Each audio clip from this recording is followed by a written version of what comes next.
Hi friends, welcome to YouTube channel. Me village Vishnu. Devanakonda మండలం కప్పట్రాల గ్రామంలో కౌలిట్లమ్మల ఇక్కడ వెలిసినాడు. ఈరోజు నాగుల చవితిలోన 4వ వారం సోమవారం. ఈరోజు టెంపుల్కి వెళ్ళాలని ఇక్కడికి వచ్చినాము. ఇక్కడ కౌలిట్లమ్మలని చూసినాము. మా బ్యాచ్ వచ్చినాము. ఇదిగో మళ్ళీ ఇప్పుడు ముందుకు వెళ్తున్నాము. ఇక్కడ యాదేడు ఉండేది కాదు, అక్కడ కింద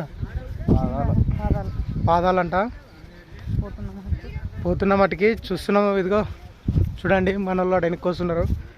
మన వీడియోకి మీకు నచ్చినట్టుంటే లైక్ కొట్టండి, సబ్స్క్రైబ్ చేసుకోండి. మన వీడియో అందరికి షేర్ చేయండి ఫ్రెండ్స్. ఇంకా మంచి మంచి కంటెంట్తో మీ ముందరికి వస్తాం. ఓకే, బాయ్ అని చెప్పండి.